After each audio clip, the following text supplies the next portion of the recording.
A beautiful morning to you. This is the Morning Call. I'm Hanan Fejani, broadcasting live from Congo. Welcome to the Morning Call. My name is Robert Kodingo. This is the edition that gives you what's happening around the continent in French and English. And top on what we are looking at today, the process of implementing the Mali peace agreement still remains a pipe dream and a challenge as warring rebel groups and pro-government forces clashed last week, leaving several people dead.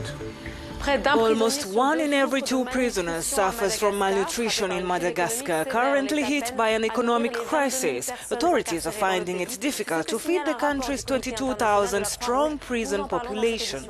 We speak about this later in the program. Racial rhetoric and accusations flare up in South Africa ahead of its municipal polls, with the ruling party African National Congress accusing the Democratic Alliance DA of being a white supremacist party. More African countries need to be represented in the World Cup. It's the wish and mission of FIFA President Gianni Infantino during his visit in Nigeria. He has promised more slots for the African teams. Details in the sports segment. A warm welcome to the Morning Call. The Mali peace agreement is under threat following renewed clashes by Tuareg rebels and pro-government forces last week that left several people dead ahead of the usual monthly meeting of the committee monitoring the peace agreement. Puis la mission des Nations Unies au Mali, la MINUSMA, a dénoncé ces mission in Mali has condemned the confrontations that constitute the violation of a ceasefire signed on one part by the Coordination Azawad movement.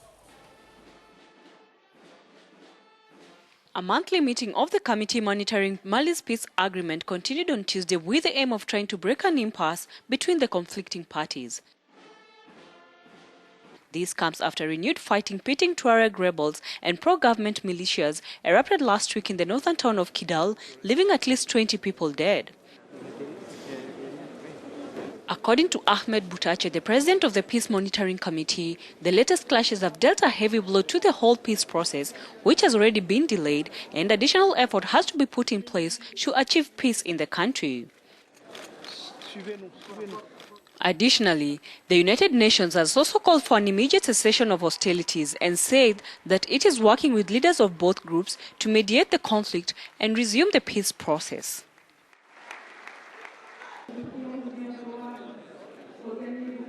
While the committee monitoring the agreement has managed to have the warring parties convene at the same table, so much cannot be said for efforts on the ground, which have been exacerbated by the rise of Islamist militants who have staged attacks in the area since 2015.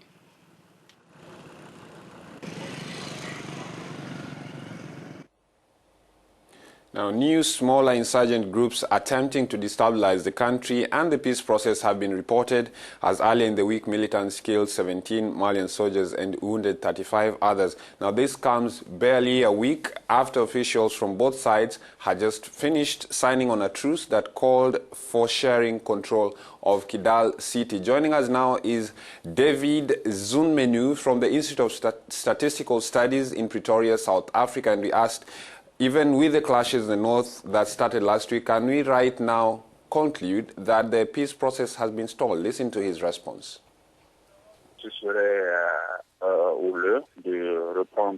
It would seem heated to start from zero because Mali comes from far.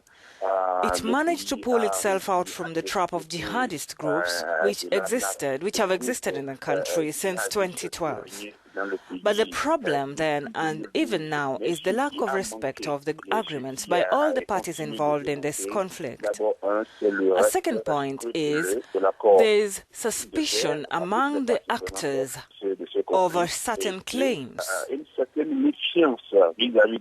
It would be better to start over again and try to find out what's causing the resistance of some of the armed groups who continue to stage attacks in Mali.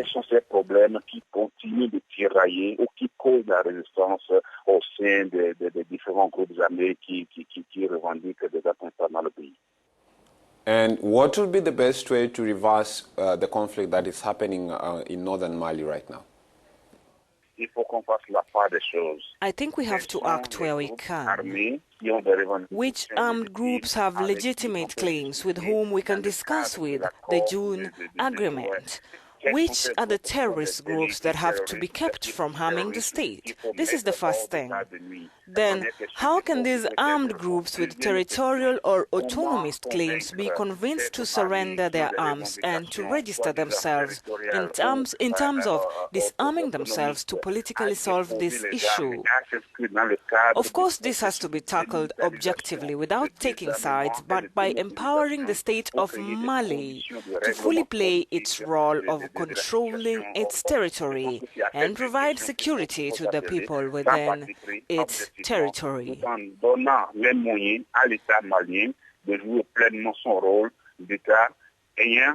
I have the impression that we are giving a lot of credit to the armed groups and not enough support to the authorities in reclaiming and restoring its credibility on the Malian territory. Dans la reconquête et surtout dans la restauration de son autorité et de sa crédibilité sur le territoire malien. That was Mr. David Zunmenu from the Institute of Statistical Studies.